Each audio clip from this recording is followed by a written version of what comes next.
Hello దిది. మేడన్ మీ parcel. ఓ లక్ష్మి, మీరు వచ్చారు కాబట్టి బాగుంది.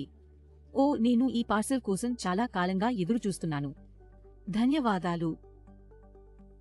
ఏం జరిగింది రియా? దిది, మీరు చూసారా? ఆ పోస్టుమన్ ఒక అమ్మాయి. అవును, కానీ పోస్టుమన్ ఎప్పుడూ ఒక అబ్బాయి. సరే, మనం ఒక ఆట ఆడుదాం. మీరు ఆడుతారా? ఇక్కడ రా, ఈ 2 ఫోటోల్ని చూడండి మరియు ఇందులో ఎవరు ఉన్నారో చెప్పండి. అవును అవును, ఎందుకు కాదు దిది. మొదటి అమ్మాయి మరియు రెండవ అబ్బాయి. మనము ఇద్దరినీ చూడుదాం. నేను మీకు అర్థం చేసుకోవాలని కోరుకుంటున్నాను.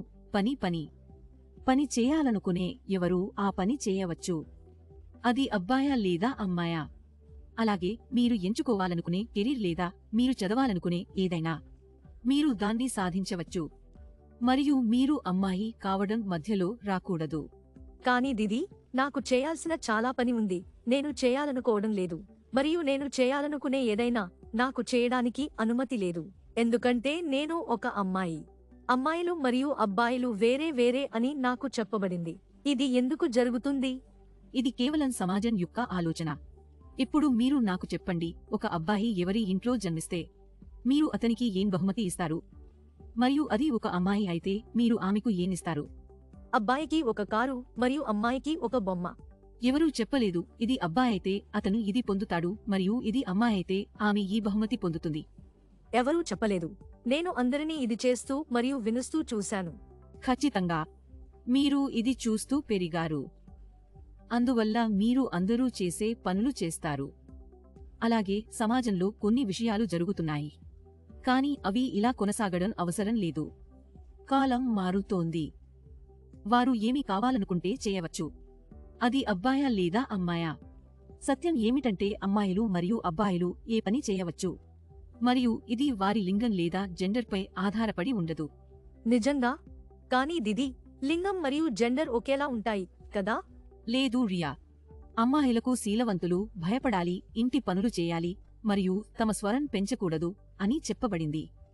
పొడవైన జుట్టు ఉంచండి. అలాగే అబ్బాయిలకు సంపాదించాలి, బలంగా ఉండాలి, ఏడవకూడదు మరియు శారీరక పని చేయాలి అని చెప్పబడింది. ఇది సామాజికంగా తయారు చేయబడింది. ఇది లింగన్ అని పిలుస్తారు. లింగన్ అనేది అబ్బాయికి మరియు అమ్మాయికి మధ్య సహజ వ్యత్యాసం. అమ్మాయిలకు కండరాలు ఉంటాయి మరియు అబ్బాయిలకు ఉండవు. ఇది లింగన్ అని పిలుస్తారు. ఓ, ప్రతి అబ్బాయి మరియు అమ్మాయి తమకు తాము నిర్ణయించుకోవచ్చు. వారు ఏ పని చేయాలనుకుంటున్నారో, ఎలా జీవించాలనుకుంటున్నారో లేదా ఏమి ఇష్టపడుతున్నారో. ఈ ఫోటోను చూడండి. సంజీవ్ కపూర్ వంట చేస్తున్నాడు మరియు ఒక అమ్మాయి మేము దంగల్ చిత్రంలో చూసినట్లుగా దేశాన్ని గర్వంగా నిలబెడుతోంది. సత్యం ఏమిటంటే అమ్మాయిలు మరియు అబ్బాయిలు ఏ పని చేయవచ్చు. ఇది వారి లింగం లేదా జెండర్పై ఆధారపడి ఉండదు. అయితే మీరు అంగీకరిస్తారా అబ్బాయిలు మరియు అమ్మాయిలు ఒకే పని చేయగలరని? అవును. కాబట్టి డిడి, ఇది నేను పోలీస్ ఆఫీసర్ కావచ్చు అని అర్థమా? అవును, ఖచ్చితంగా. గమనించండి, ఒక అమ్మాయికి శరీరం ఎవరికీ ఇంటి పనులు చేయడం లేదా ఇతరులను చూసుకోవడం నేర్పదు. అలాగే ఒక అమ్మాయికి శరీరం ఆమె కుంగిన, తెలివైన మరియు బలమైనది అని చెప్పదు. ప్రపంచం ఓ తెరిచి ఉన్న ఆకాశం. మీ ఎంపిక మీ రెక్కలు. ఆ రెక్కలను ఉపయోగించి ఎత్తుగా ఎగరండి. ఈ ప్రపంచంలో మీ కలలను సాధించండి. ధన్యవాదాలు డిడి, మీరు నాకోసం చాలా నేర్పించారు. నేను ఏ పని చేయడంలోనూ వెనక్కి తగ్గను.